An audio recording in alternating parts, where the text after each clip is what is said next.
Yeah, yeah.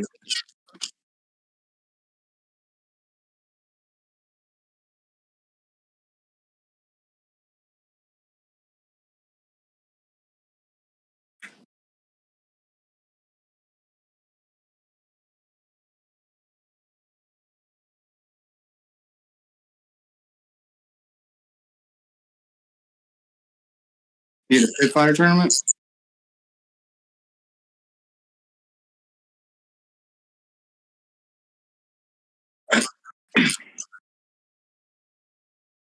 Well, technically, in the first one, man, I really didn't even expect the turnout the way it was the first time, dude. Like seeing y'all come out there, it was really a culmination of seeing everyone that I met online. Honestly, you feel me? Like all the connections that I met, all the connections that I made online and whatnot. Seeing that in real life was tremendous, was phenomenal, and that's all that was. Because a lot of them people like I didn't really know like personally for real, for real. So seeing all them people know me and can want to connect to me and we vibe that heavy, like I felt like I knew everybody in that room. You feel me? And we all left like with memories. You feel me? So going off to the second one, I wanted to really work on those connections even more. I wanted the feeling to feel more elite. I wanted to feel more tight knit. Not the community as a whole per se, but so much. Each time I brought a tournament to the field, I wanted to be a step above the next one this time. You feel me? So I got together with Ethan and we went over last year's rules and this year's rules, and they're working on with their whole NXL, so that caveats right into everything else they're going to work with them. He's very intelligent.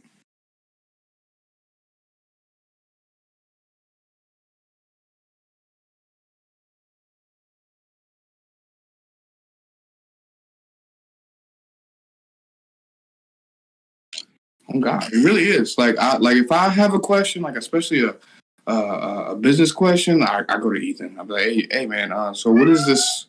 What is that? And he'll tell me, but yeah, yeah. Hey, you know what I'm saying?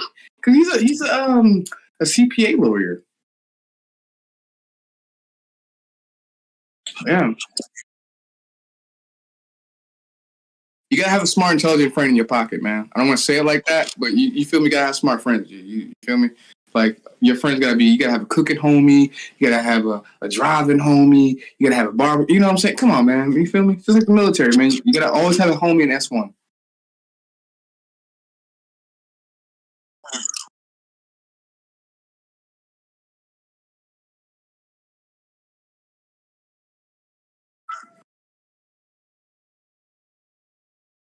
Yeah.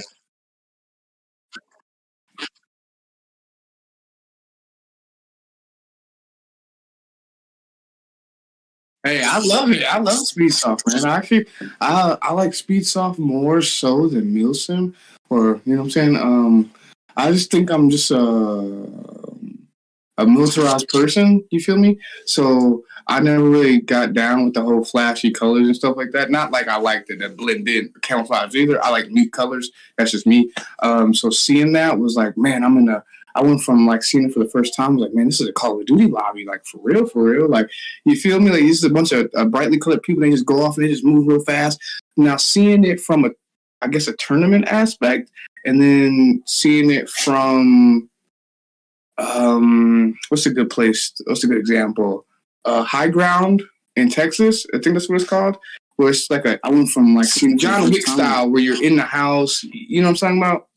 What is that style called? Like yeah, so it's like that.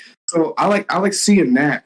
Now seeing that from a tournament aspect, I haven't seen that. You will see that in a recreational sense. You feel me? Now I haven't been exposed to that, but definitely I love you guys. The speed world is pretty intense. I'm actually slowly transitioning into the speed world. Actually, I like it.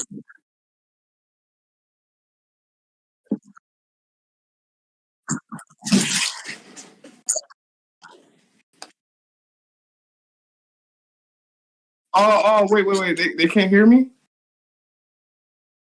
Oh man. I don't know why neither.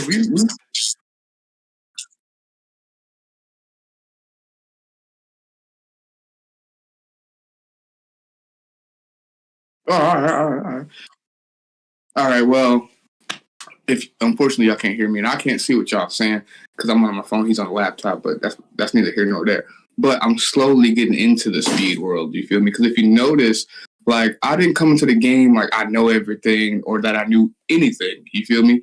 I'm just spectating, as I say each and every time I'm in front of y'all. This is your world. I'm just living in it. You feel me? And you notice as I played with you, you were the first player I ever played against in that realm. You feel me? And kudos to you. That was your world. I bowed down to you. You feel me? That's your thing. You feel me? And I'm slowly getting the hang of the rules, like what the basic rules are, and then like. You know how when you're a chess player, you know how to do the castle, you know how to move your brook, you know how to move your knights, you feel me? Now, once I start understanding what the Dorito is, what D1 is, what any field and knowing what that is, but yeah, I can hear you.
Yeah.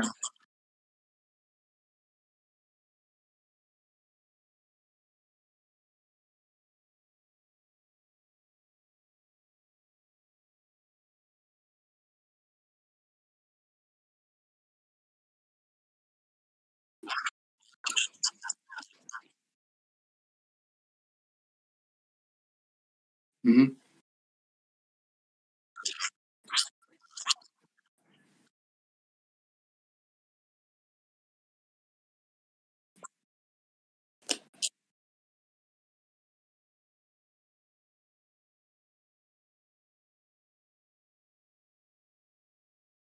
It's a personal feel, like, and that's what I like about airsoft as a whole. Like I didn't again.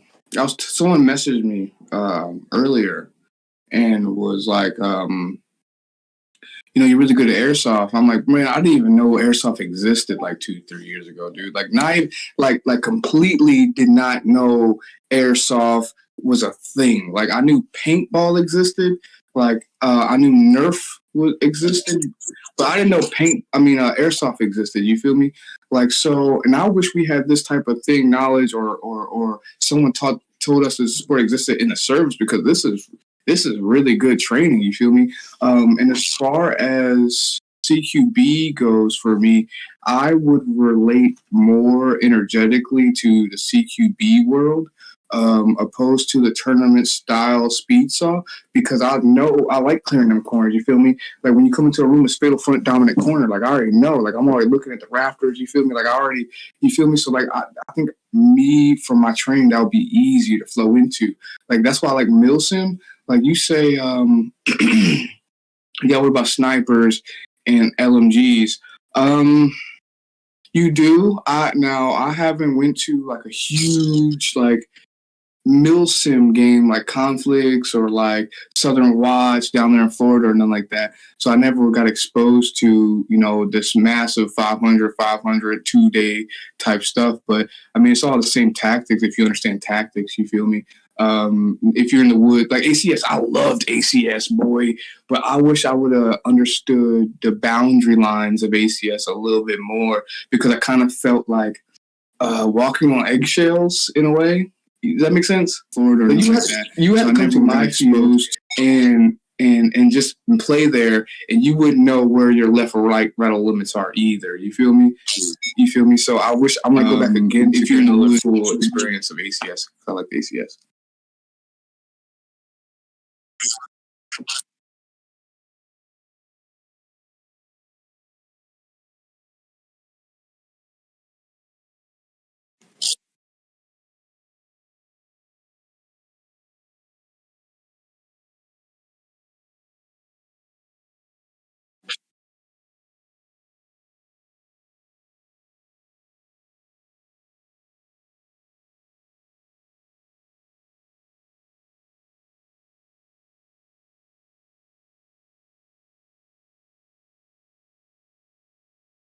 Yeah, on the right side of the map. Yeah.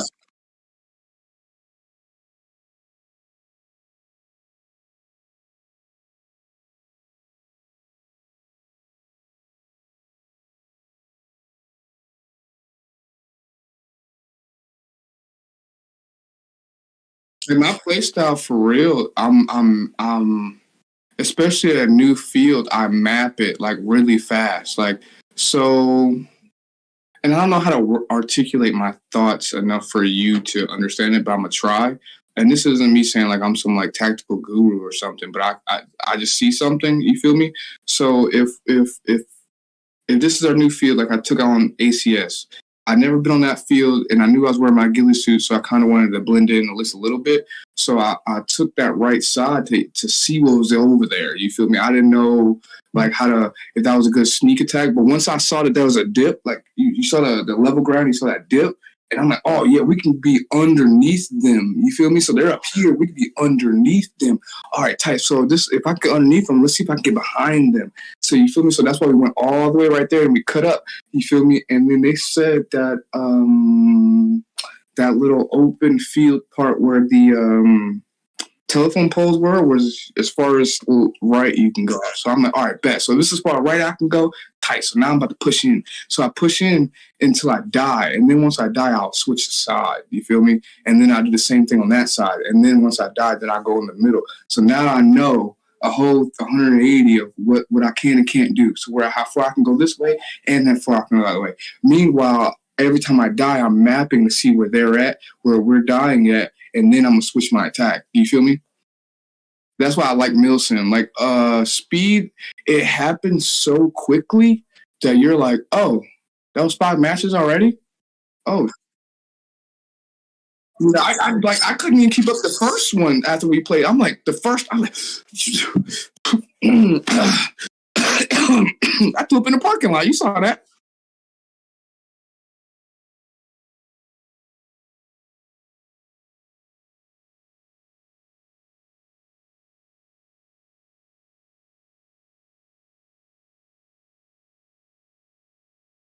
Hey, this is a dope conversation. That's probably what the universe is saying. Yeah. Um, maybe we gotta go maybe Discord only. Maybe we gotta go to Discord only. Mm. Well, maybe if they pop in the Discord, maybe they'll hear it in the Discord.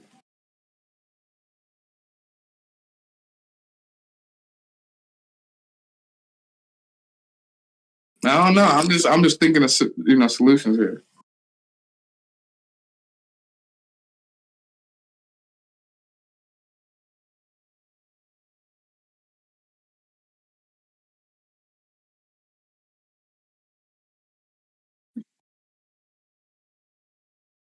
Hey, I'm good. I'm cool. I'm not tripping. I'm not stressing. I'm not. Yeah, I'm goofy.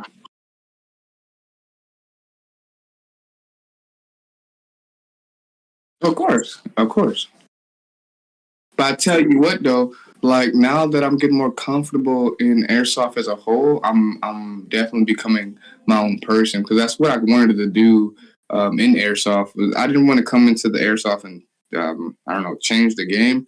That anyway, that's not my sole mission. But it kind of all happened by accident. You feel me? Because like I was on the Trifecta podcast and I was telling them like I pretty much started this doing the whole podcast and dude, then that journey worked into meeting you and all these other people like, whole the hit squad and first responders and all that. I'm like, yo, like it's crazy. Like how being yourself really takes you places, man.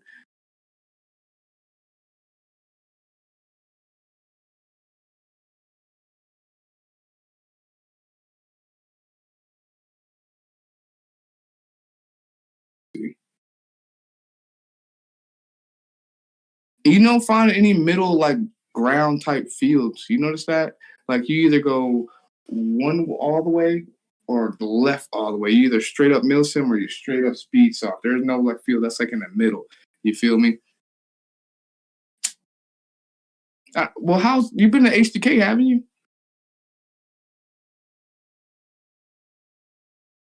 Steve,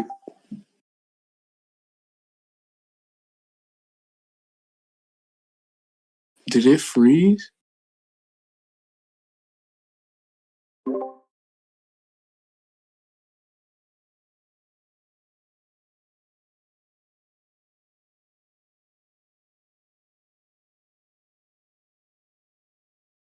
Oh man, what just happened?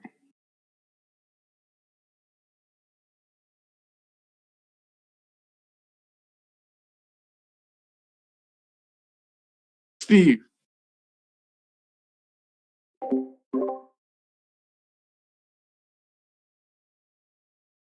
I can hear you. Yeah. I don't know.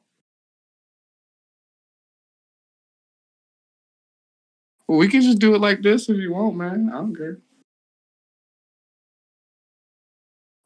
Oh, I didn't know. Oh.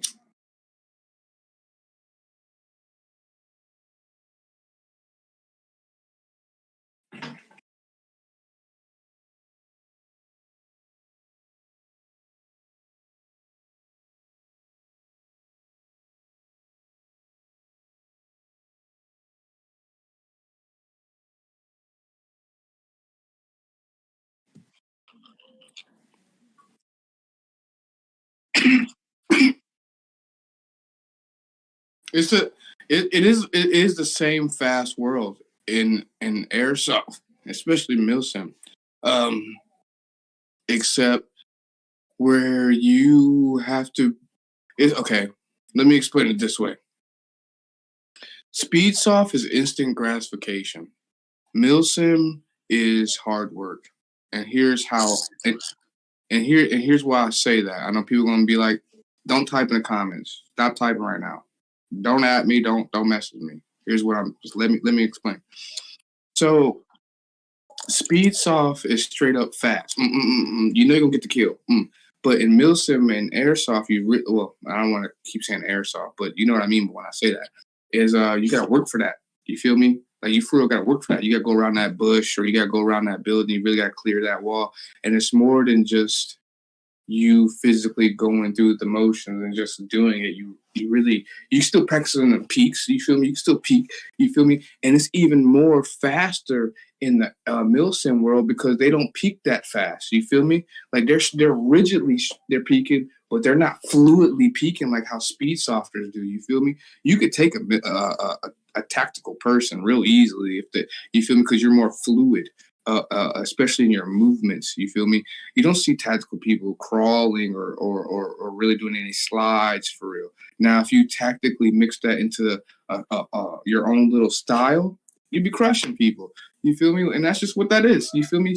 The only downside or the advantage that a mill simmer has over you is where they lack their speed, they have grenades or something, and they have more numbers stacked on that wall. You feel me? Most speed softwares aren't as team orientated as you think they are, not compared to mill simmers. You feel me? But if you got up in there, bro, man, it'd be easy, dude. Like you just gotta make sure. Now, I think I can be heard now. Can you hear me still? I'm echoing. Yeah, I still hear you. I'm echoing. I took a back route, but I'm echoing. I don't hear the echo. I heard it. I'm turning mine down though, so I don't really have to hear myself. So hopefully, let me know if you can hear me anywhere out there now. I'm so sorry. It's not me. It's my computer. I swear I didn't change anything. I didn't do crap. So I don't know if you can hear me yet. Um,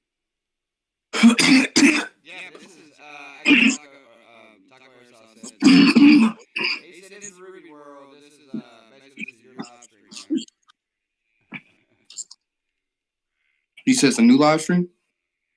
No, he said it's your live stream. So it's your podcast now. That's what he was saying, because you could hear me. It's just like, oh, man, this is going to be Ruby running this. Hey, man, you do your thing. All right, I'm trying to fix my camera situation now.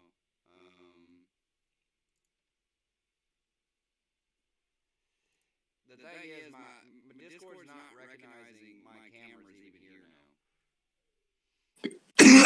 Because I don't know if it's a Discord thing or anything. But this is on the website. I closed it and I opened the website. it's because your camera is in one app and it can't pull it.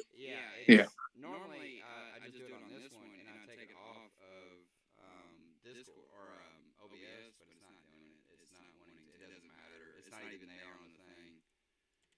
And it's just not showing it. It's stupid. I don't know. I should have clicked more before I hit live.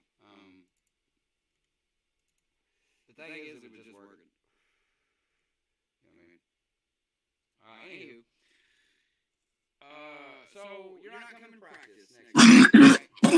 NSL practice next weekend, Shot Zone. Nah. Okay, so I'm gonna throw it out there. Can anyone hear me? I need to know, and then I will ramble on as soon as I know if somebody can actually hear me.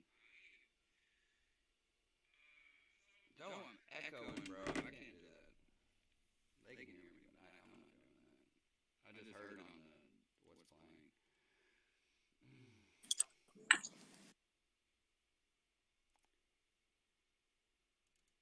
So what's your next event, Ruby? Tell me about your next event.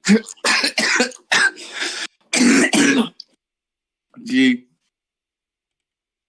So I know in January, like January 27th, I'm linking up with Hell Yeah, Brim Airsoft, and Mr. OT. We're gonna come down. They're going on their goon tour. So they got multiple stops, but they're gonna stop at my field first. I think they're coming up from Georgia and Tennessee, and they're gonna come up to St. Louis, have some fun, drop some bodies, roll some skulls with your boy. And then I'm also trying to do another speed tournament, man. It's either going to be at GE Airsoft, or it's going to be either at Legion Airsoft, Legion Academy out there in Florida, or Nashville. I've been to Nashville. What is it? Now it's December now. Damn, it's probably been 6 months, 5 months, somewhere in there. It's been a little bit since I've been to Nashville. And You like Nashville too? Our main spots. God, I know it's echoing. You like that one? Or do you want to try somewhere new? I want to go somewhere new, man. I do. Because there's GE now. That's in Georgia. And then you got Florida. Where y'all rocking? Let's ask the chat, man. Y'all want to go to Georgia, Nashville, or Florida? Let me know. Let us know in the chat. Let's go. If you're listening, you know what to do. Tap the hell in.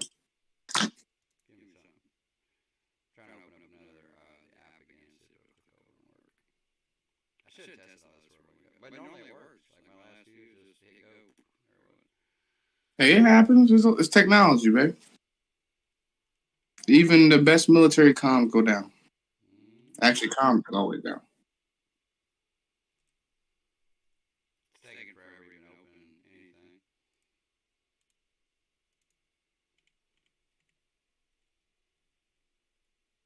I think the app won't even open now. Something's going on. I would, but I tell you what though. Whenever I'm done, I'm gonna send you a screen, a little bloop of the video though, a little sneak peek. Your newest video coming? Yeah, the pit fire tournament. Shit, we're about to end, isn't it? He said, "Look here, 5, 4, 3, 2, 1." Say what? Say what? I mean, it's still here. It's the chat. You feel me? They be all right. You know, they still know we hear you. They can hear you. They can hear me. You know, I mean, I'll turn my video off to be fair. If it's some issue, I don't care.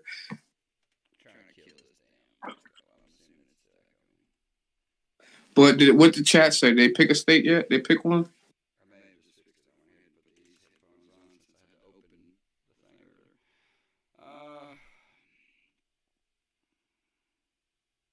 Come to Cali. Taco Airsoft said, come to Cali. I know there's a lot of spots in Cali I want to go to. Tax City I wanted to. I don't know, man. LA looking kind of crazy right now. Yeah. A lot of cool spots. I mean, I say this though, for that Sacramento trip,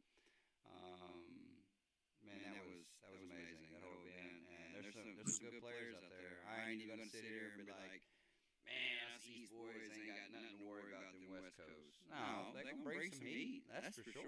Are they? I'd be lying if I was like, let me go whoop that. No.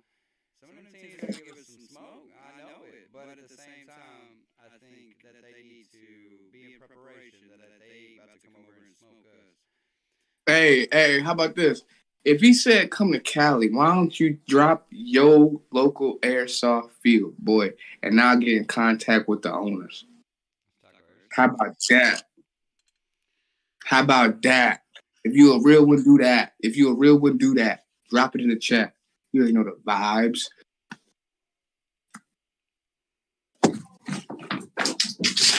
What I need to do, dude, man, my quality's gonna go up. You know what I'm saying? It's not because like, any competition or any reason like that. It's because I want to add some more value. And I saw like how y'all feel about that one Call of Duty, that sniper video I did. Where I was crawling to the grass, yeah, y'all fuck with that. So I'm like, all right, maybe that's something unique to me that I need to keep doing. You feel me? I think because like you have like this urban, I don't want to say like that, but you have your own vibe. You feel me? Like when I think of myself, I'm like, what is my vibe? You feel me? You feel me? So I'm like, yeah, I'm gonna do that. I feel like that's me. That's me. Like the whole Gilly Assassin thing, I'm like, holy crap. You know what I'm saying? I think that's me. I mean, my vibe is just, I don't know, I've slowly, as I've been playing over the last couple of years, I know I'm echoing. It's driving me nuts in the back of my mind that the person listening just hears me echoing.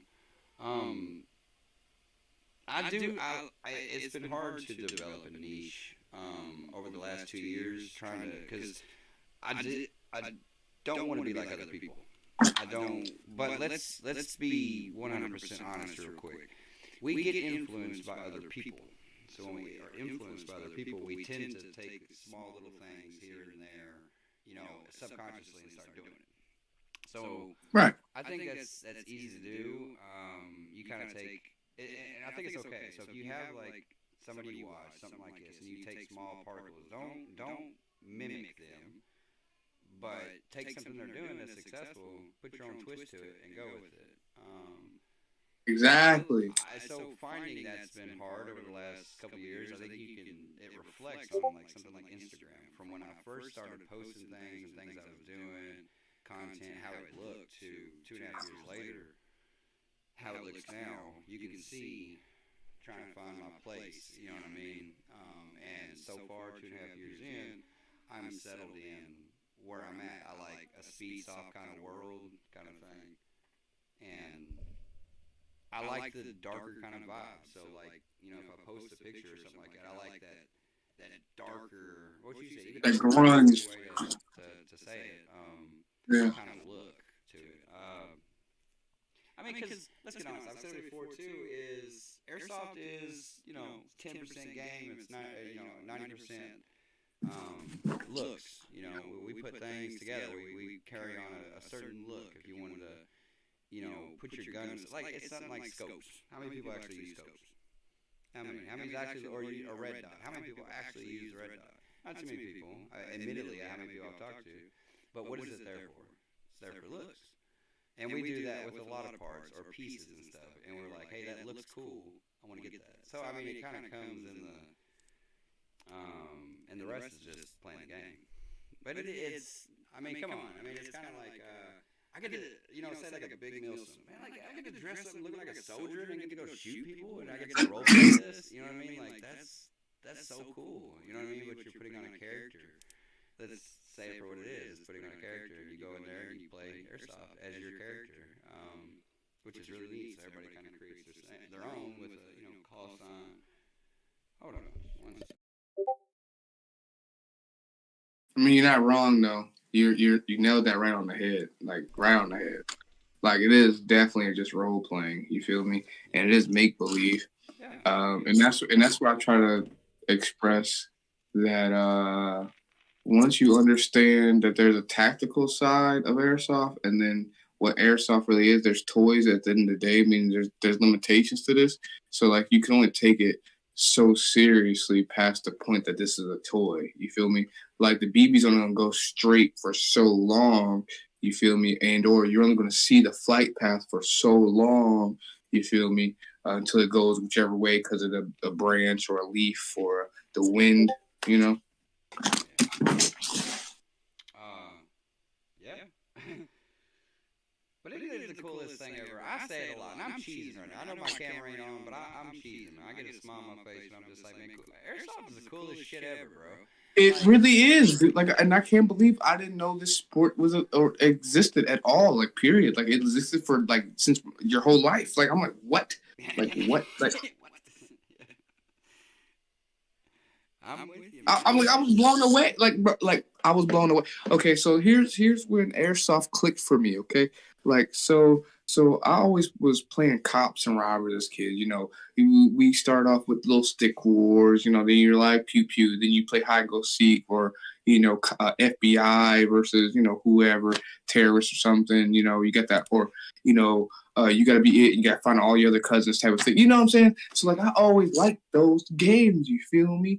And then, obviously, I joined the service and shit. But, like, I didn't never find anything that was the perfect in-between of real life and a game. You feel me? There was paintball, but that's not immersive enough. And then you got to know people to either get into the sport or to even know where the field is. Right? And that's it. And then you got Call of Duty. You feel me? And that's pretty much the airsoft of everyone else in the world is Call of Duty. You feel me? That's as close as the real thing you're going to get, other than going to the gun range every now and again, because you can't shoot people. You feel me? You can only shoot targets. You feel me?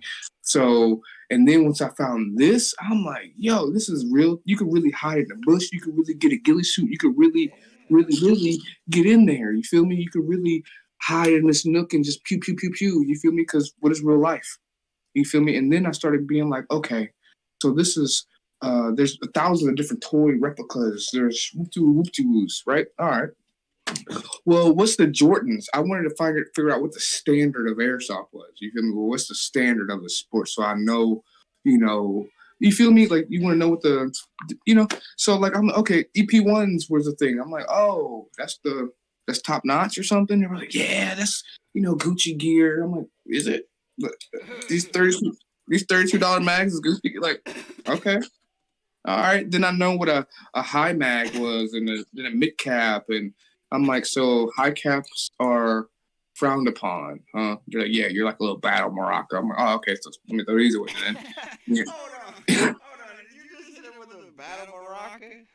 Yeah, you just sound. That is ingenious, bro. I've never heard that. Battle so I'm like, yeah, because you just jiggling going through that. Well, I didn't know. You can go back and they work. I mean, you can no shit go back and look at my evolution of how I got into airsoft, and you can see me like wearing that little grill mask, and then like I'm running with like my M4. It's a big like mid high cap magazine, bro. Like I'm like, you know what I'm saying? I don't know. I just knew I wanted to pew pew pew. I didn't know I needed to do all this extra stuff. Well, I didn't know it existed, right? So then I'm like, okay. This is what mill simmers look like. They're the tactical guys, all right? And I thought speed softeners were just speedy guys, you feel me? But no, once I understood all that, then it started making more sense. And then I started understanding what the mental average of what a Timmy is. I'm like, okay, so they're not even thinking about looking in this bush. Why aren't they thinking about looking in this bush? That's kind of weird. You feel me? Like, so then I started figuring out who the top players were at my local field, and I kind of sort of watched them. And I saw how they communicated, saw how they played, saw where they go the most, see where they didn't go the most. And then I kind of like played upon that. And then every time I went to the airsoft field, I was always practicing of how many people I could get before I got hit. And it started off with the whole typical, okay, this is Call of Duty. Let me stay by this building and pew pew pew. Then I'm like, oh wait, you could do anything. You could do anything in this sport. Okay, so I don't have to bound like a typical. Okay, all right, I can go around this. You know what I'm saying. So then I started getting closer and closer to people, and then that started becoming a challenge to touch you. I wanted to actually physically touch you. Like Steve, you're playing on the opposite team. I'm a stealth kill you. You feel me? And I'm gonna keep trying until I. Hey, look, I'm telling you, dude. Look, man. It's just like me mentally. I'm not. Nothing's good enough for me until I get that stealth kill. Like I have to get you to where you didn't know that I was coming. I can't be like I want to get it almost. I want to. You feel me? So I'm gonna keep practicing that until I get it. And like Timmy's are great kills for me or whatever. But like no better kill satisfies me other than a person with stripes. Like I gotta take Leo, I gotta get Houdini. You feel me? And it's not like I'm competitive. Like I'm just a egotist. It's just a challenge. You feel me? So I would think you would want to give me two. You right? Wouldn't that be the homies trying to one up the homies? Like right? Isn't that fun? Right? That's fun as fuck to me. You feel me? You killed me. I gotta get you. I gotta get you in speed soft, bro. So I'm gonna get better at speed soft to go 1v1 you again. You feel me? Like you know what I'm saying? But you best believe I'm gonna be clutch as shit by the time I get to you. Just know that. By the time I say Steve, let's go. I'm gonna be clutch as shit. I'm gonna be nice. Just know that. I'm gonna be nice. Like I'm gonna be feeling confident. You feel me? I'm gonna be nice with it. So that first round, A game, son. A game. Cause I went, hey Cujo, you next. I already messaged you, boy. You already know what the vibe is, son.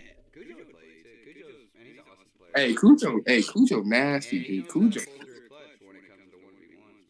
Hey, he nasty, too.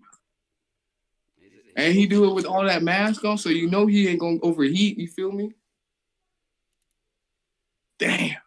Hey, you and Cujo, the only ones I see, for real, for real. I don't care what it was.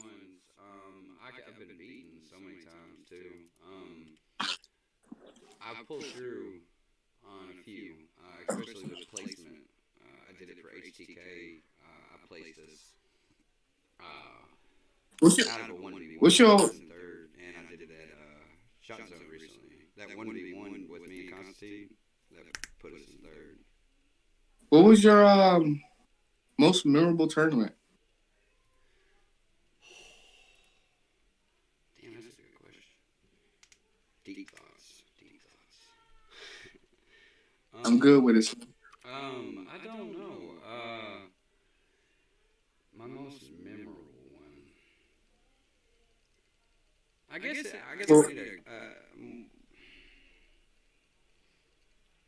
I don't know, man. Over the last year or so, year and a half of playing tournaments, they varied in so many ways. So I have like really awesome moments at Nashville. I have really awesome moments at HTK. Really awesome moments at Shot Zone. So to put a top tier like this was the most memorable moment, I don't know. Well, you know how some because I'm not a true.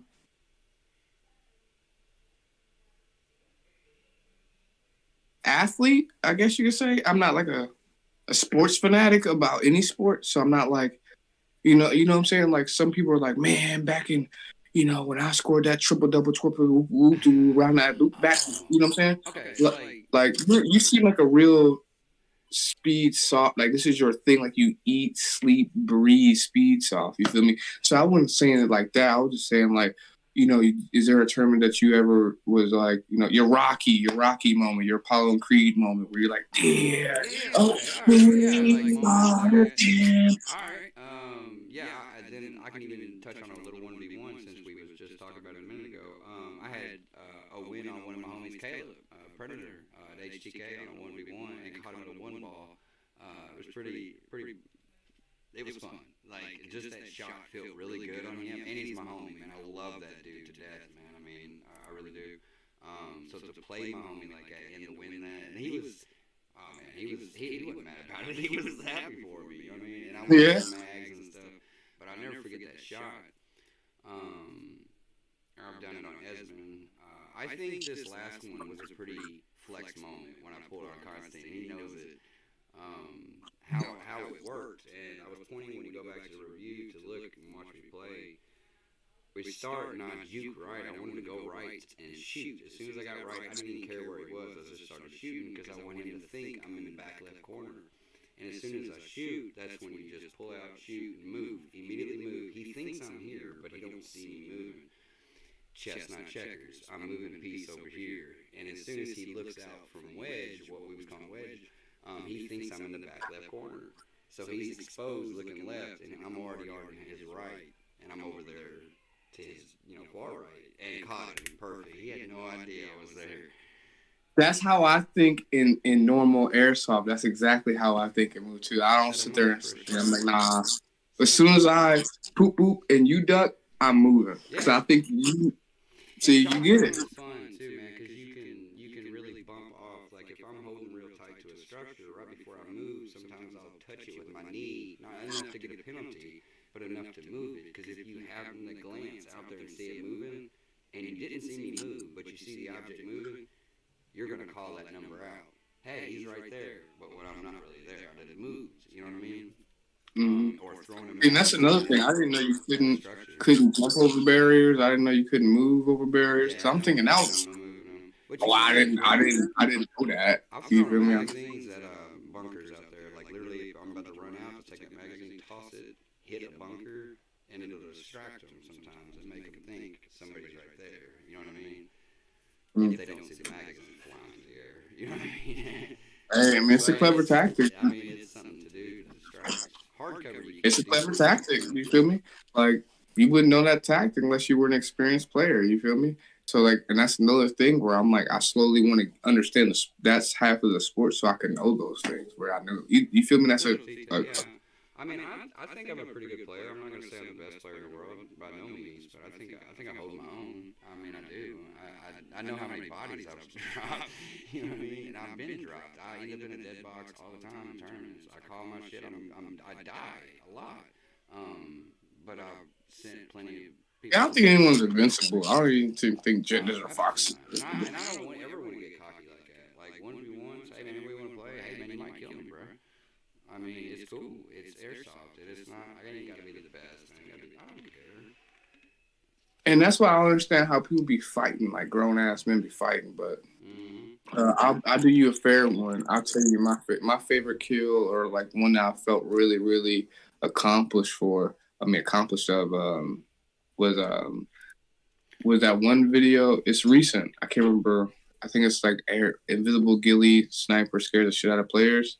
So I took down our fields like little. I think this kid, like his name's Call Sign Moth. This kid's an awesome kid, dope player.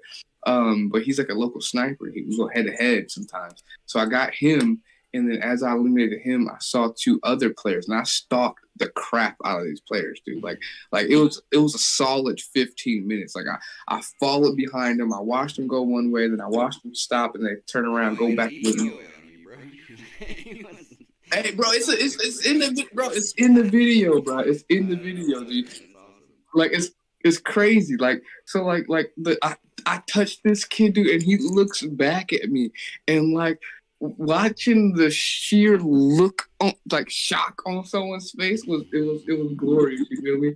And then it was great. And then it played off because the other person didn't know that I was coming either. So I just went behind the bin and I got 6 other more players on the stealth kill. So I'm like, yo. And then that played into another 6 kills because it was my local ops in film. So I got them too in the same place. But I didn't know that it was just a great fucking play.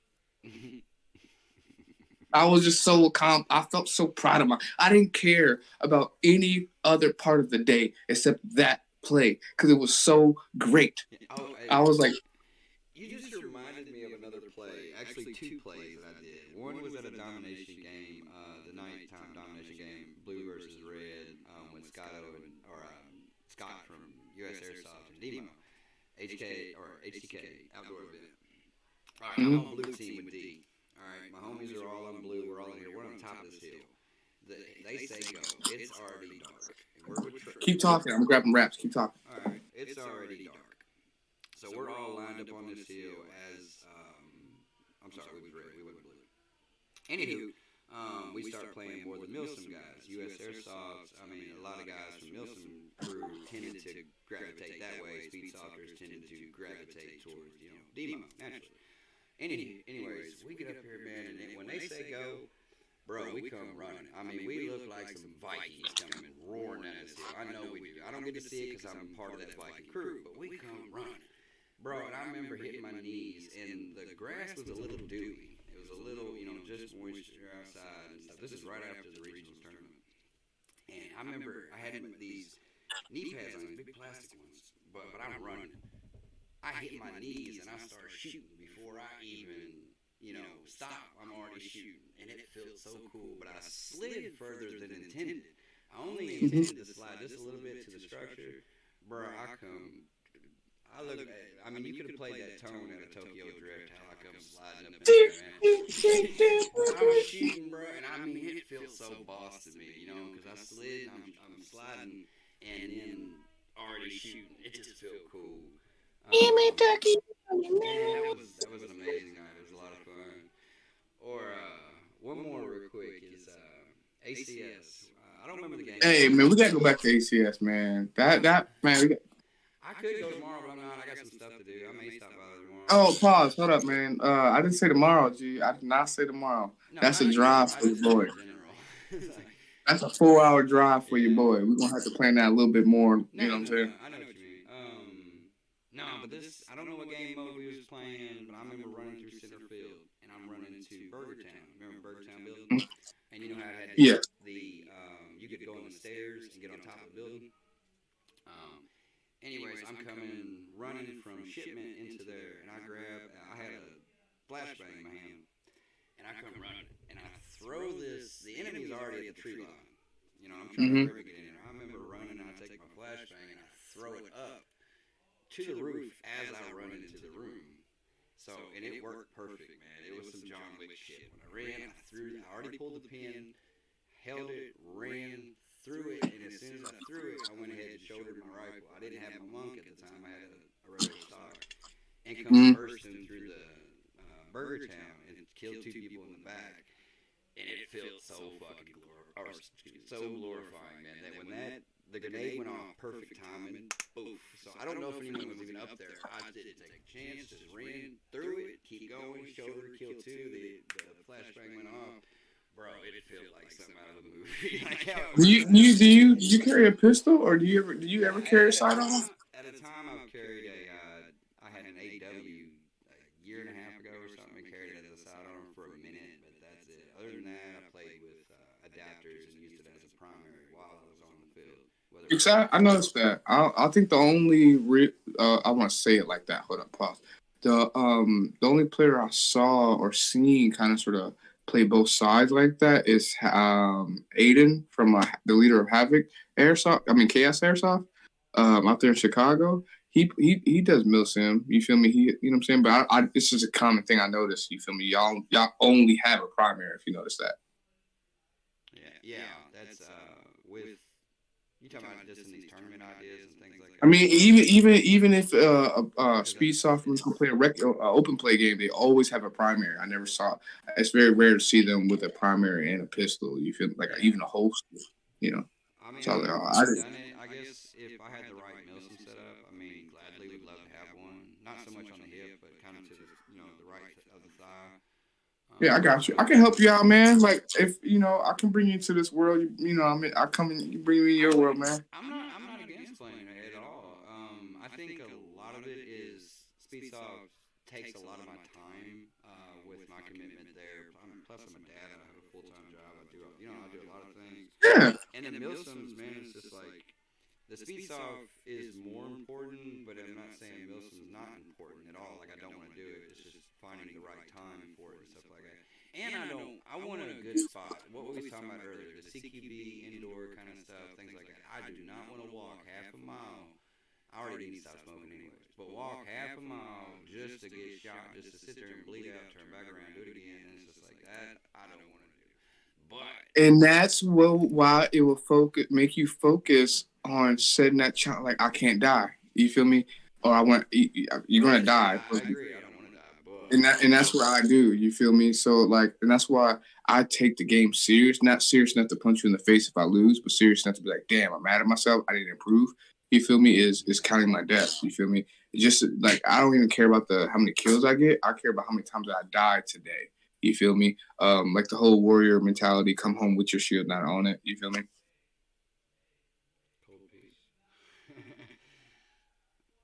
Yeah. Because like y'all aggressive like in speed. You got to be aggressive in speed soft, right?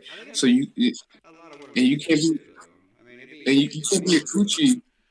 Well, you can't be a coochie in Milson, bro. You can't just stack up on the door. But you gotta also remember some firefights last fucking hours. You feel me? So you gotta remember you might be on that wall for a minute, but you also can't be on that wall forever. You feel me? That makes sense? Yeah, it does. Like, like even with machine gunners, like you can't just like in real life. There's a cyclic rate. Like, man, if you and it's called die motherfucker die release, right? Die motherfucker die release. Die motherfucker die release. You feel me? And like, bro, if you hold it longer than this, bro, that's you can warp the barrel. You feel me? Like, you know what I'm saying? This is a cyclic rate. You feel me? So when you go like this, it's and then once you learn how to talk how to talk guns, bro, people like, man, once you learn that concept, bro, it is crazy. Like that takes buddy rushing to the next level. So if me and you, like, there's a video where I run side by side with another player, and we're on opposite teams. So pretty much he's a blood, I'm a crip, and we don't get along on real life. Our teams don't get along for real. But I don't know why, but any beside the point. So we're running together, bro, and like we're dropping bodies together. You feel me? But in real life, talking guns, bro, you like while I move up, then I go then you move up. You feel me? Like when you do that, oh my god, and you pull it off flawlessly. Oh my, like Eric, man, you don't, man, you see like military units in Milsim doing that. You feel me? But you don't see the average player doing that. So if you started really doing that and like that taking off and that becoming like that makes other people want to learn. You feel me? That's going to increase the learning curve of airsoft as a whole. And like you can do that in speed soft because you're already doing that. You're triangulating each other. You feel me? Like you know where each other's sectors of fire is, and it's crazy to watch. Like from a heads eye view. My first match watching, I'm like, yo, look at that formation, dude. I can see it. You feel me? That shit crazy, dog. Crazy. Airsoft is the shit, dude. Airsoft just is the closest that you can get to the real thing, dude. Like that's it. Like you can't get it any closer. Like the closest if you get it any closer, we're shooting each other with metal BBs at that point. You feel me? Like that's as close as you're gonna get to the real thing. That's it. Dude, like the gun real, the gun weight real, the gun's metal, the rifle's metal. You got night vision. You feel me? Like, bro, you teaching kids at a young age how to be assaultmen, but you're not because they don't know how to do it correctly. And it's crazy because they're still worrying about can airsoft transition to real steel? It can, but that's just like asking, hey, man, I played 1,000 hours of Call of Duty. I could be a sergeant in the military, right? No, you can't. It's not the same thing. Like, but it is, but it's not. You have to have the knowledge and then use it in airsoft to get better with said knowledge that you already know. Does that make sense? it does. It makes a lot of sense, honestly. Like, do you know what fatal front dominant corner means? No, explain it to me. Exactly. You feel me? And that, pause. I'm about to. But what that is that's a perfect ditty that helps you understand how to clear a room in CQB. As soon as you breach the door, fatal front, dominant corner. You feel me? So you're coming into that door and you're shifting your body, you're scanning the room at the same time. You feel me? You're dominant corner. Like that. Yeah, see, I would understand the movements and stuff. I mean, even in myself, walking in and playing in areas that's super tight. You feel me? But wide a lot and things like that, so I can get a better view in that corner. But now you know that's actually a tactical. That's a tactical thing, bro. That's a real thing. You feel me? Now, I mean, people. But at the same time, it's just I guess the notions there. See, I don't, and that's something I would like to do more of. I mean, real talk. I mean, the strategic. I mean, I think me and a couple homies can clear the room pretty good, but at the same time, And the people in the middle school that know it, they don't want to teach it, or they don't want to be. You feel me? They don't want. It's kind of weird because it's so gatekeepy, so clicky up in the milsim world. It's just unreal. Like it's like it gets to the point where you're like, bro, you know this is like airsoft, right? Yeah. You know this is like. You weren't hugged enough in life, were you? That's why you're like that. It's crazy. Like, not, but bro, I'm for real, dude. You think this is Yu-Gi-Oh? How many people be gatekeeping and stuff? I'm like, yo, and it's also crazy how many people be dick riding in airsoft too. Like, it's like, and I'm not trying to say it like to be that guy, but like, I mean, I'm just, it's the truth. That's what that is. You feel me? Like that's what that is. You feel me? It's almost weird enough where you can't share your idea with certain people in the airsoft community because they will take your idea and then make you look like you stole their idea. Yeah, that's You got hold up, pause. It gets so weird, bro. It gets so weird. You got people who will buy a ticket to a milsim event that's tan and then switch over to another color. You know what I'm saying? That's fraud, but hey.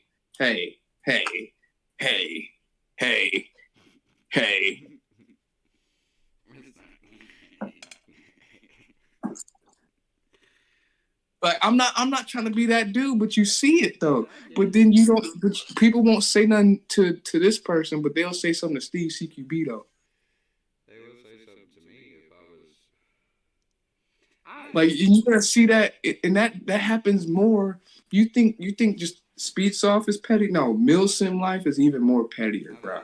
Because it simulates the military for real. Because the military is petty as shit. I mean, there's I don't know. I mean, I have levels of it. I mean, in my airsoft world, sometimes I just want to go out there and just play and have fun. Sometimes that's genuinely all I want to do. Then other times I do put in my competitive world. I mean, I'd be fronting if I said I didn't want, to take it as far as I can. Especially and that's real because you're passionate. You're passionate about what you're doing. You feel me? When you hear the East Coast and stuff like that, when it comes to airsoft, I want you to think one of the main names, PVZ. At some point, I would hope, and I think there are some teams, when I'm honest, because I do it too, we do it too. When there's certain teams, when you see you got to play on the roster, you're like, damn. I want other teams to think when they see PVZ, damn. We got to play these boys like I want that, and because that, in a sense of like, man, we're a good squad. You know what I mean? I want to be at improving. We're always room for improvement, growing, learning new things. But I mean, especially with the NSL thing, I'm hopeful. This is not just hobby stuff. Let's take this further. Let's make. Could you make a career out of this? Is it something like 5 years down the line, I ask myself, Steve, can you see yourself playing in 5 years? And what involvement do you want with the airsoft community? Honestly, I'd love to have all kinds of involvement. All kinds. Help my hands in anything I can to grow airsoft and play. I can't grow airsoft unless I'm like, you know what I'm saying? I gotta be. How do I word this? Hold up. Like you said, man, I'm a grown ass man, right? And I'm putting $500 into this toy rifle, this toy pistol, these uniforms, right? Like, dude, I'm a grown ass. I could have spent $500 on that. That could have been a bill. That could have been some tires. That could have been a new exhaust. That could have been, I could fix up the house. You feel me? But I'm like, okay, all right, I'm gonna make the best of it. I'm gonna utilize this $500 best I can. You feel me? All right, tight. So I just bought this rifle. All right, I'm gonna use it. I'm gonna go to this milsim. I'm gonna make sure I use out this rifle at this milsim. You feel me? So and that's how I justify a lot of things. And like trying to better the sport. I think me understanding the sport more would help me. Helps me better the sport. Because if I'm a good player and if I'm meeting people like you, that I'm better in the sport. You feel me? Like, I think people get too caught up in that sometimes of like trying to better. They don't know what to do. You feel me? But as long as you're, doing what you're supposed to do, I think you're better in the sport. Now seeing now you said a team shit. Yeah. That's some shit, dude. Like traveling around Like every time I go wherever I host a tournament, even the ACS, they say PVZ, people scared. I'm like, damn. I'm like, oh shit. You know, like damn. Like yeah, I ain't lying. That ain't no. I'm sure there are a few teams that are like, damn, we got to play PvZ. I'm sure we already to gain that. Yeah. I mean, we win some and lose some. I mean, some days we're on fire. Some couple months. I mean, we can. I mean, last year we was on fire for a minute. For a few months, it was just like we was just back to back, just growing, learning really quick. We all picked it up pretty quick, and then. You want to know something also out weird too that I picked up in the speed stuff? Like y'all have y'all different language for the shit, the same shit. You feel me? The Dorito one, y'all. Yeah, when people call it this, that, and third, I'm like, wow. So y'all really be speaking foreign language out there to each other, huh? That's crazy. I mean, that's a war tactic. You know that, right? That's a guerrilla warfare tactic. It's something that us communicate. There's a lot of them that we call out that other teams have said. I mean, even just common ones, especially saying home. Almost everybody says home, and there's only one spot in the field, home right there. So it's I didn't know that. I was like, what they saying? What's home? What's Dorito? What's Aztec? Like we got code too for like certain plays that we want to do. If we are like set up for a certain situation, we say out a certain word, and we know what to do at that moment. I mean, certain little plays. I mean, we come up with new things. We've tried different lingos. I mean, it's everybody has their thing. There are the common ones, but I mean, how often like do you practice? Really cool. And some state names, female names, things like that. I heard Oklahoma. Oklahoma's, yeah, you can hear all kinds of stuff. You never know what I mean, we got names for when our guns go down. I don't want to say it on here, but it's. Yeah, don't say it. I ain't saying. Yeah. Certain words for that. If our gun goes down, we yell out a certain name or a certain word, so the other team doesn't know because you don't want to say, "Hey, my gun's down, my gun's down." Well, guess what? Run up, get up. My gun's down. I'm going. I hear him. Yeah, what are you gonna do? Shoot me? Situations like that. So you say out certain things so your enemy doesn't know. We've tried situations where we've switched it up and like call it or done it right to left. Sometimes a lot of teams go left to right. Say like Nashville, D1 home, D3, 1, 2, 3, left to right, and then sometimes switch it up right to left. So if we're yelling at one, they think it's actually 3 to them. To a lot of them, they think it's 3. We're saying 1, but we're actually looking at 3 more or less. If you know what I'm saying, just play with it. It's something. It's a playbook. You have to learn the playbook, and a lot of exactly. You have to get experience to do that. You feel me? And me and Esmond was just talking about it earlier. He's really good at that. He can go out on the field and just kind of visually see it. Each play go out. And I mean, I do the same thing more on tunnel vision ordeal. You start checking out structure, peeking left to right. What can I see? What is where do I think I can put the ball? I mean, just because there's a curve, you can put the ball around a curve. You know how to curve the BBs, which is really especially in indoors, because you know what I'm saying. I do a lot of crazy stuff, but y'all get one gust of rain, y'all are over with too. This last layout at this last tournament, bro, we enjoyed it. We loved that setup. That setup was so. You want to know why? Because here's what I hit up with Ethan, right? So obviously it was a 4v4. It was 2 rifles, 2 pistols, right? We knew people were going to be comfortable with the rifles in the back, so we put the smaller platforms in the back, and we put the bigger platforms in the middle, so that if y'all got up there, it would be a close fight back and forth. You feel me? So that's cool.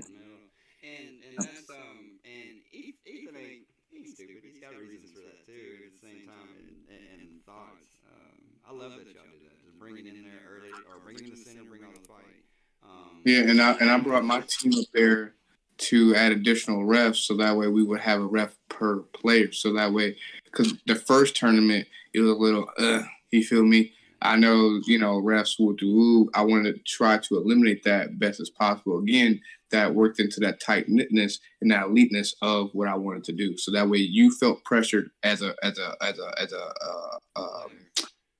player and as a ref. You feel me? But everyone felt the energy in the room. Everyone being pulled in. They're using their energy in here. That's why everyone felt exhausted leaving, because you're really using every sense of your body in there. You knew someone was watching you, no matter whether it was a player or a ref.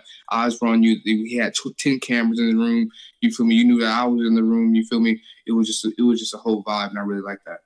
And I love it. Even, I had this discussion with the, I jumped back again, bandwagon off Sacramento event. The refs for NSL there, these boys flew over here, and that's pro stuff. I've been saying it lately. There's 3 teams on the field. Obviously the competitors and the refs. The refs are their own team, their own squad, their own unit. They're watching us, and helping us. That's the big remembrance, is they're helping you as well. So when you're standing in your corner watching where you're shooting, and you do catch homie in his backpack, and he didn't feel it, and he gets a penalty, we're not calling him a cheater, just saying it's an unintentional no call. Hit your backpack, you can't tell, take him out for a penalty. But when you have that ref looking over your shoulder, he sees what you see. I find relief in it, you know what I mean? Because I have no problem. If you shoot me, bro, you shot me. Because have I ever had situations where I was shot and didn't feel it? Hell yeah, I guarantee, just as anyone has that's played Airsoft. It happens. I've shot other people. Even me, especially in the ghillie suit. I mean, you can't feel, everywhere, especially, you know what I'm saying? If you catch that one guy that something ricochets off, his tank on his belt or something like that, and he doesn't feel it, it's unintentional, but at the same time, pull me. Hell yeah, pull me. Give that man his trophy for what he just did. He shot me. Because when I shoot somebody, I want him out too. You know what I mean? Mm-hmm. To actually catch me, or like a dump pouch, a belt, a jersey, something like that, I didn't feel it. It is what it is. Give me my penalty. Pull me out. Because I know you're doing it for me as well. But it also reflects it. I think a lot of people get offended real easy. Like, I think it's going to be kind of rough for the NSL thing coming over here. People are going to get offended. Well, you're giving me a penalty. Why are you giving me a penalty? We're not calling you cheaters, bro. It was unintentional. No call. Not intentional. That's you're a major. You got on there. But just a small penalty, it is what it is. Get out the match, come back in, whatever the case. See, in speed soft across the board is competitive. Airsoft or milsim isn't competitive per se like that. Like so it's crazy different worlds, man. Like, it's crazy different. Like y'all have GoPros and y'all pull them things up. Like, that can really, really shake up like a tournament, and I can definitely attest to that, because homie almost didn't make it. You feel me? Mm-hmm. That was crazy. And in this NSL thing, there's going to be no GoPros running on the mask at all. Can't do it. You can, I don't know. And I don't understand that. I don't understand that. Like, I just don't understand it to the degree of, like, it would make it more official. That's why I did it, because, like, it does. You feel me? And especially for moments like that. You feel me? Like, you know what moment I'm speaking of? I guess I could talk about it, because it's not like we're talking shit or something. I mean, it did happen. Where wasn't it a FRA player was accused? He didn't call his hit or something like that. And then it got down to the wire, and homie had his camera where he didn't get hit, and they luckily didn't do a 1v1, and they took the gold. From what I heard, one of the players was shot in the hand, and it looked on the shooter's view that he didn't call it. In reality, the camera didn't catch dude walking off the field. That's the way I took it. I could be completely wrong. There could be some BS. I thought. I mean, that was a situation too. I've had that on a homie of mine, on my teammate. It don't matter who. Somebody tried to say it on him, and in reality, he walked away and called it. You just didn't see it in view. You know what I mean? He's behind the structure, and he's actually walking away. You just can't see it on dude's GoPro.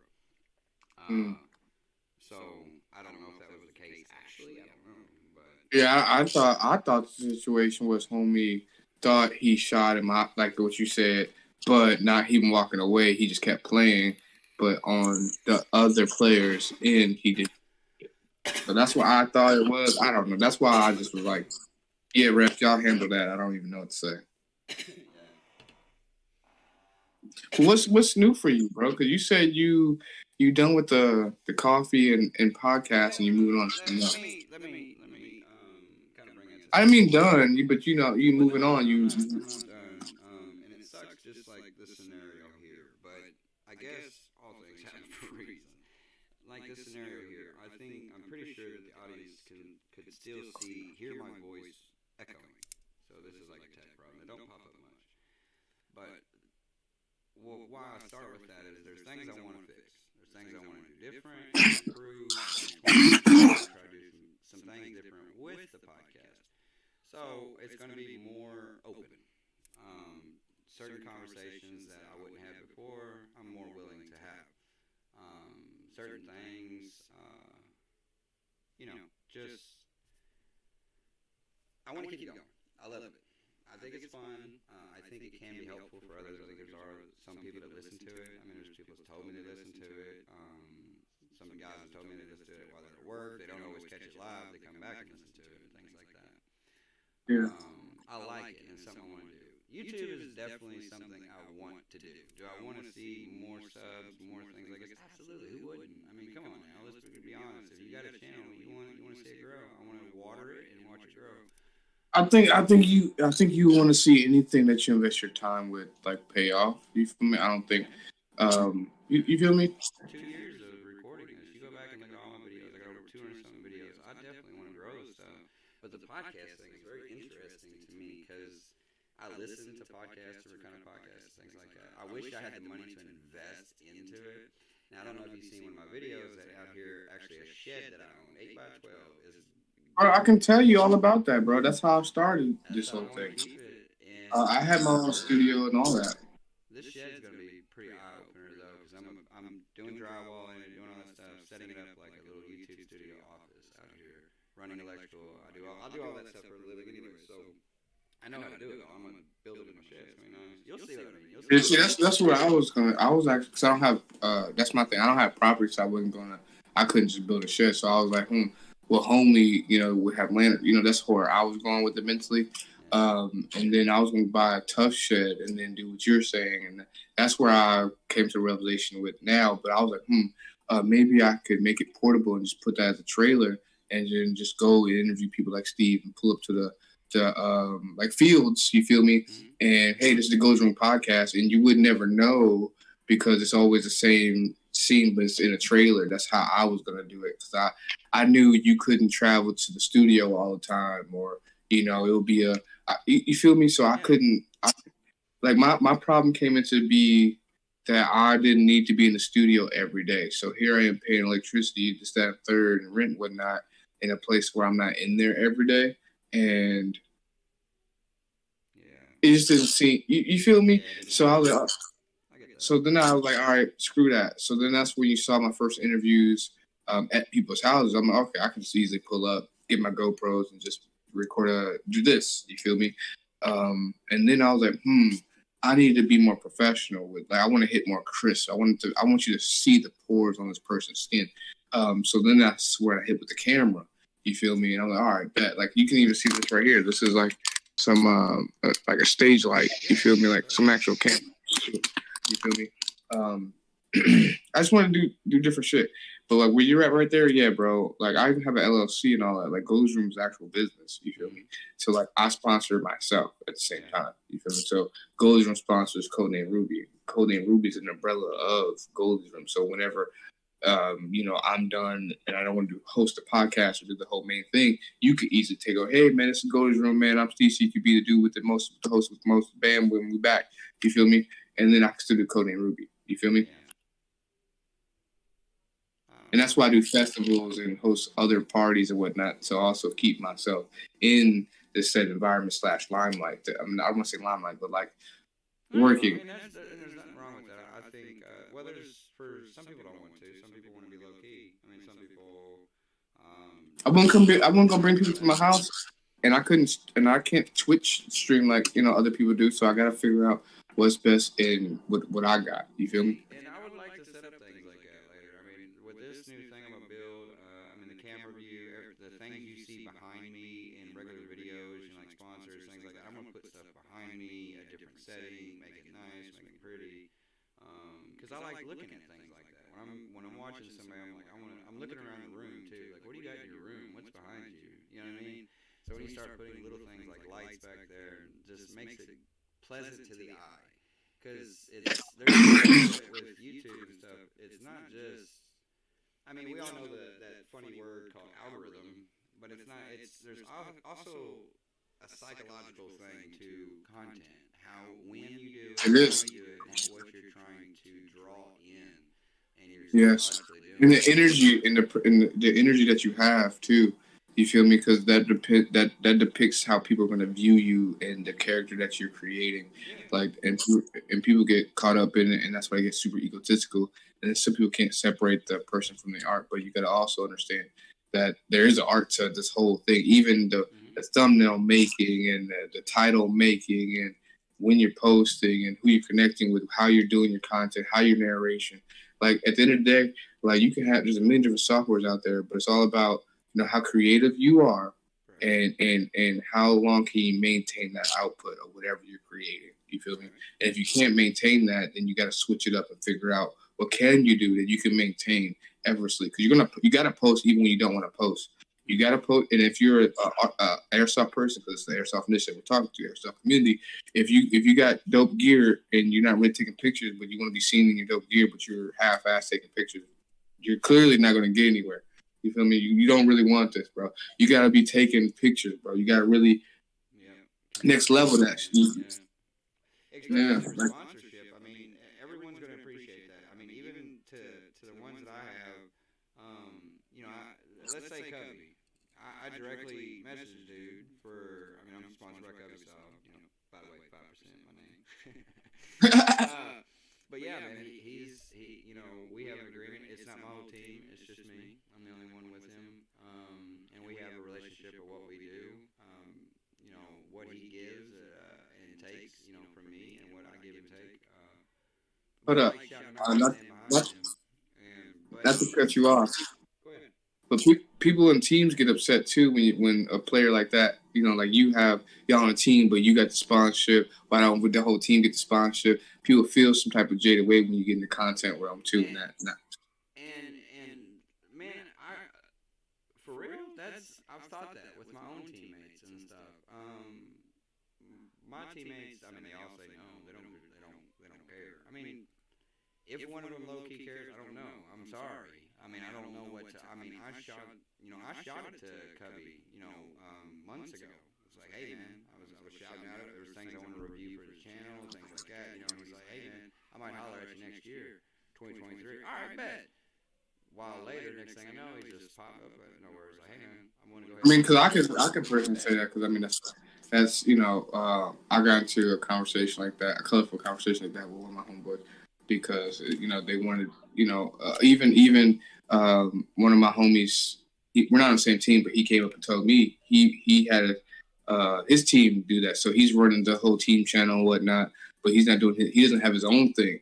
You feel me? So he's doing all this work for the team, and they're not making content. He's doing all team content. You feel me?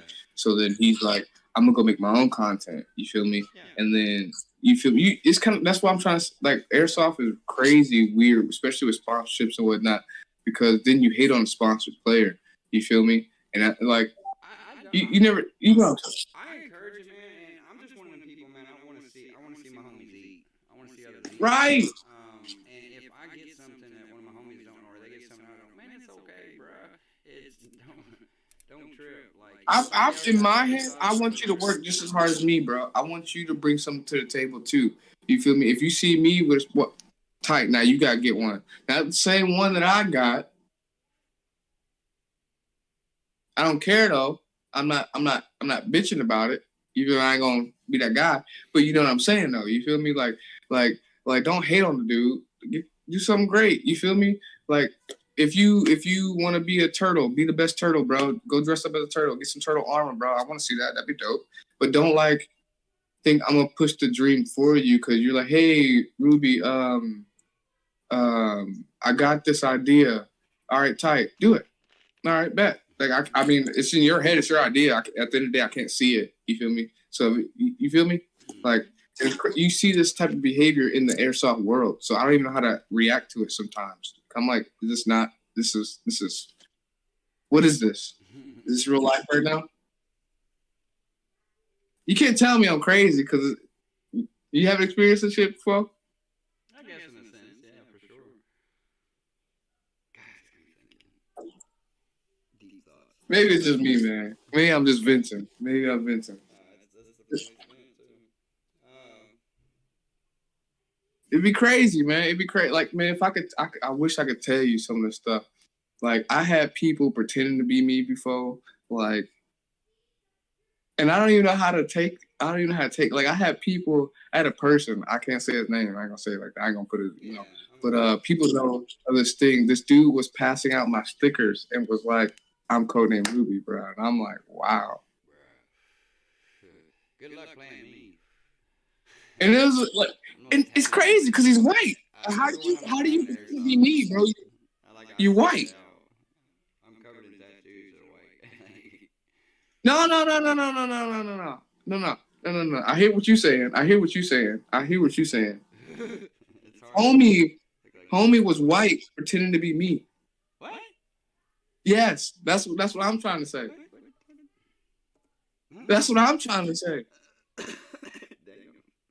And I can't make this up. Like, I was just like, this is the Airsoft, G. Yeah. It gets too real for some people. It does, dude. Like, it really, like, I saw grown men fist fight each other. Like, I mean, hold up, pause. Like, I would fight someone over Airsoft, but it's the principle of Airsoft. Like you're not about to, you ain't about to mag dump me or something, Yeah, or something. I don't know, man. There's scenarios that might just you feel me? Like, I could brush that off still, but you're not about to call me the B word and then the N word with the hard R or say something crazy or slights. You feel me? Like, I'm like, hey, yo, all right, cool. We grown men, so if we have a problem, we can. I ain't gonna lie, Ruby. We can step, but don't. If somebody said that, I'm standing there too. You're lucky if I didn't get him time, because that's gonna. But it happens, dude. Like, look, it happens. Like, this is real. Like, it's crazy because these kids who could think they can say whatever they want in real on these internets or like on an airsoft field, and then when you get crazy with them, then you the angry black dude. And I'm like, all right, you know what? Let me stealth kill you. I realized, like, I stealth. I realized this. Then you leave me alone. Once I stealth kill you, you leave me alone, don't you? Yeah. Once you shit your pants, then you're like, oh, let me leave this man alone. Like, and I don't, bruh. There's some racist white people in Airsoft, G. Real talk, I mean, this is open mic stuff. Man, I hate racism. I hate racism. My best friend is. I hate racism. I hate it, dude. It is the most disgusting thing ever. I've felt it from the opposite side. I've been definitely, I mean, especially places I'm from or been. I've experienced. Hey, Kentucky. Kentucky, a wild place. I already know. I look like a certain. I look like a certain way. All right. I know. I got you. That, and there's even white folks that don't like me. But it's. I think. Hey, I'm too white for the black kids, too black for the white kids, man. But that's just. It is what it is, man. But I don't want to take part in it. I don't like. There's certain characters I won't get around. It's a character thing. I mean, if you're a certain type of person, like, and I ain't got nothing for you, bro. Like, you're not bringing me down. But skin color and stuff, I don't care where you're from, what you're doing. I don't care. Man, I hang out with Mexicans. My best friend is black. I'm literally dropped 2 Mexicans off that barely speak English. Barely. I gotta do more like hand gestures, like I know hand signals. Hey, that's how I was talking to show. Amigos and stuff, and man, I love them guys, man. Like, I love people like that. It's not. I don't care where you're from, but it can be a character. If you're just a jackass, bro, I don't want nothing to. I ain't got no time for it, man. I want to hang around winners. I want to hang around people that want to influence me. When something goes on in my life, I want a homie that's gonna be like, man, hell yeah, Steve, hell yeah. Not some hater that's gonna be like, Why are you doing that, bro? Yeah, low key scrolling past on social network, just like, bro. I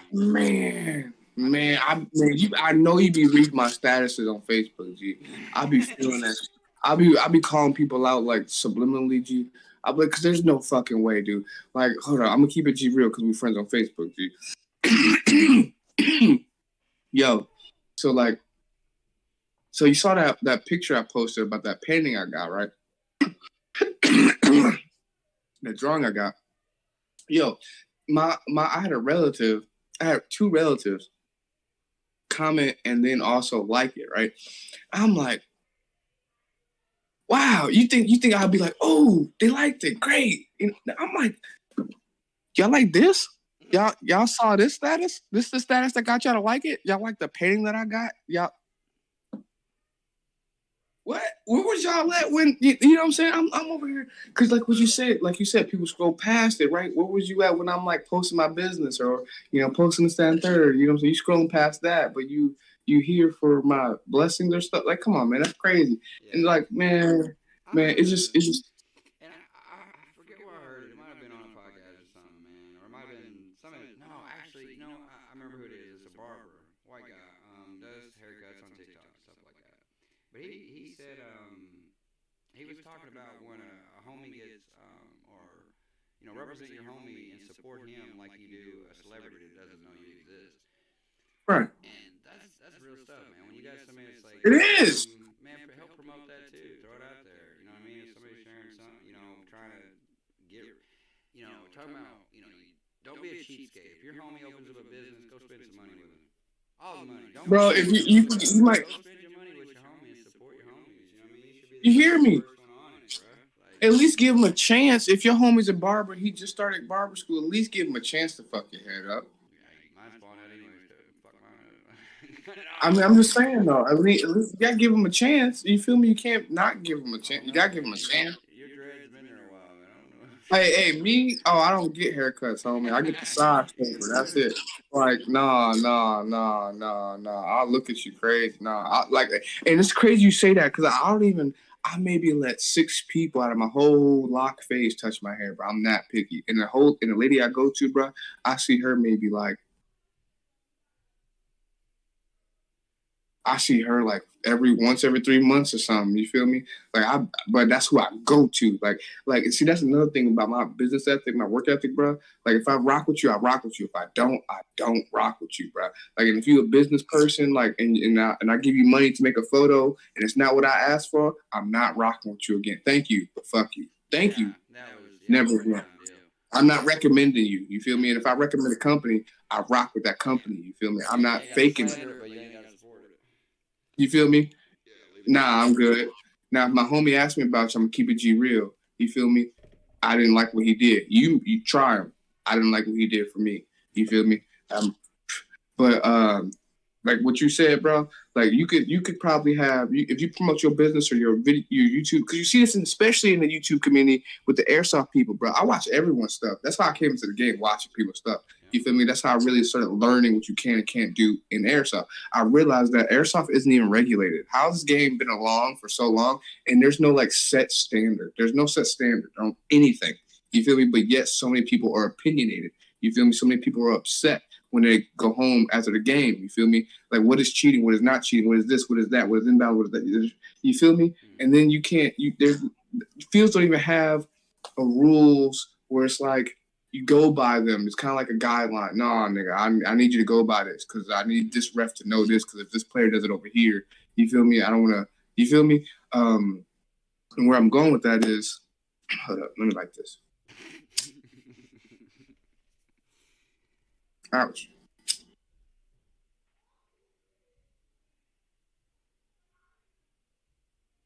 Man, I think I gotta. I mean, I'm not trying to change the subject. I'm just feeling. You good? I think this. I'm looking forward to this next year with this setup I'm trying to do, man. When I got this vision in my head, man. That's what like you keep saying, and I'm like, because like I see people transition from the Airsoft to the podcast. You feel me? So I'm like, that's interesting to see. You feel me? Trifecta. I want to get it set up, man. I really want to do some stuff with it. We'll see where it goes. I got to put more money involved, but it don't matter how much money I put into it. If the content sucks, No, man. No, and that's what I meant by what I was trying to say is like people will like you see in the YouTube groups, people will say, "Oh, you see 6 or 7 viewers," but if you put that on your story, you have 600 or 700 views. You feel me? But that means people just like watching. They don't like committing to anything that you're doing. It's crazy. I don't know, man. I mean, I want to see my stuff kind of. It'll change up a little bit. Oh God, it will. I believe in you, Steve, dude. Like you gotta have a dream, and you gotta be a little crazy a little bit. You feel me? Like you, and I believe in a suffering artist too. I believe you gotta go through a lot of shit to really be tested in your core and to test your resolve to see if you really want it. And I think you have to go through those trials and tribulations to get any value in life. I'm at a spot with life outside of Airsoft. I mean, I got a good job. Trying to progress it more on a husband and dad level and a personal level. You know what I mean? As my career, so because Airsoft won't be a career for me. I guarantee it. Not my generation. That's what I'm making it that for me. I'm making that for me because why not? Because you're spending $500, $600. Why not try to do something? You feel me? I just realized how you read my energy. I'm better at hosting stuff. You feel me? I'm better at uplifting players. I'm a good player, sure, but you know me by me promoting this person. You feel me? The top 5. You feel me? That's unique. There's no other top 5 in the game. I mean, my stuff's just my stuff. I think I'm still figuring me out. I'm still getting comfortable with things. Do you know what you want to do though?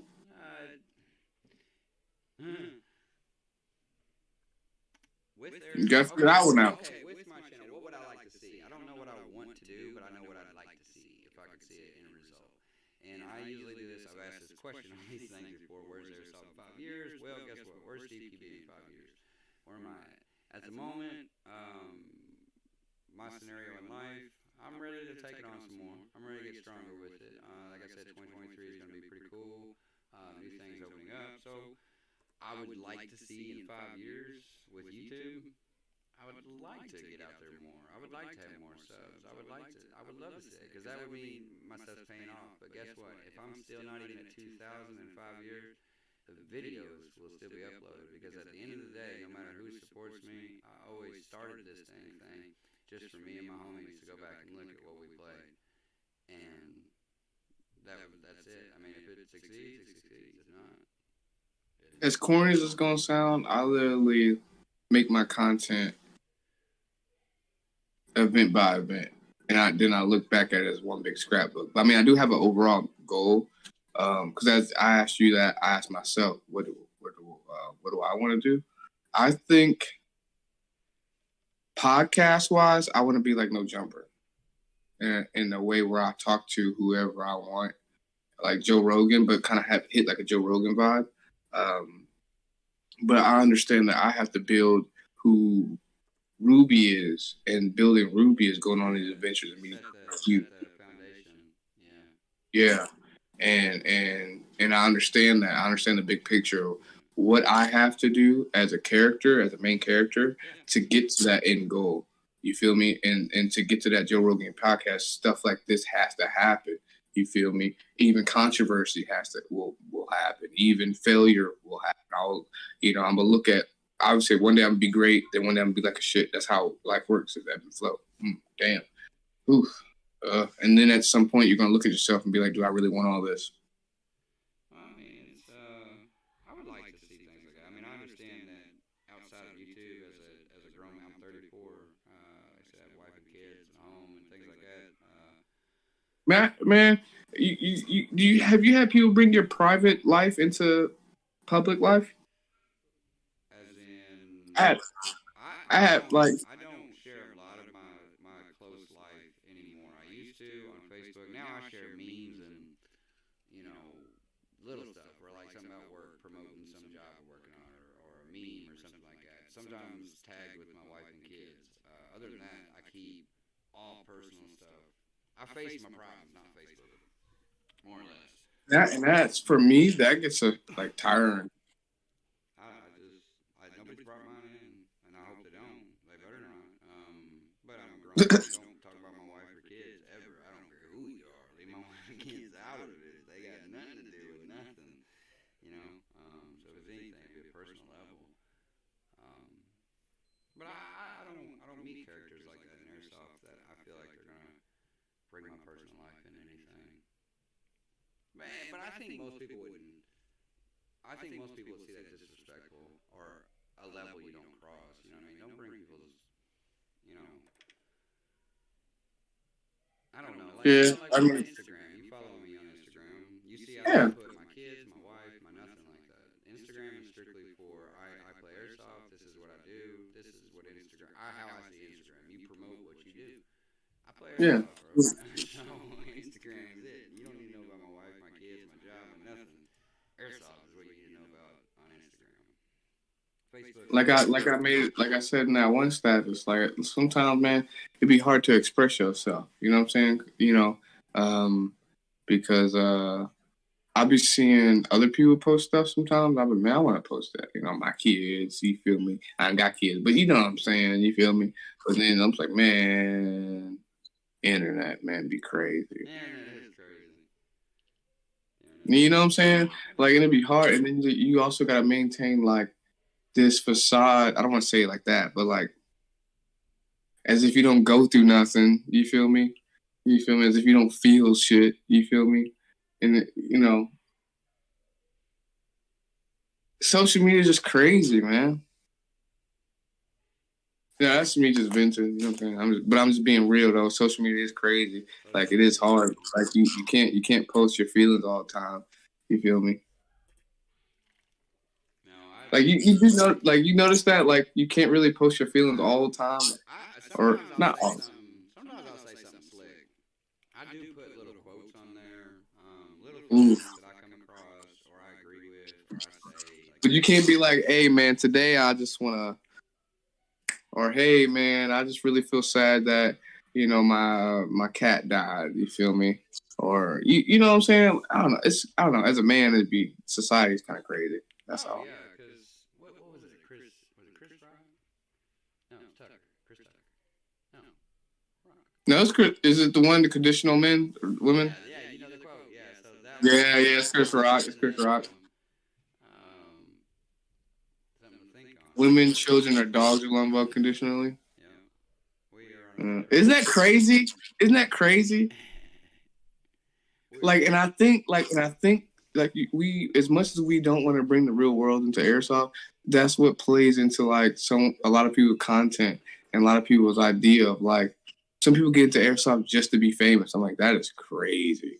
Like, that is not, like, you're missing the whole skill and all that, dude. Like, the whole, like, all, you just think you're going to put a GoPro on your head and get 1,000 views. Yeah. Like, you just, it don't, dude. But people, and then people get discouraged though, and then people's dreams get a little shattered, and they get bitter, and they become these bitter players. Like, and it's hard not to notice it because, like, that's who you are, bro. Like, it's like that's your energy, my guy. Like, and it'd be crazy because so many people come up to me, you know, like, hey, Ruby, I want to be. I mean, that's great. You fuck with me. I'm not hating on that. It's just, I feel like you view me like you view yourself like I'm doing this for content, and I'm not.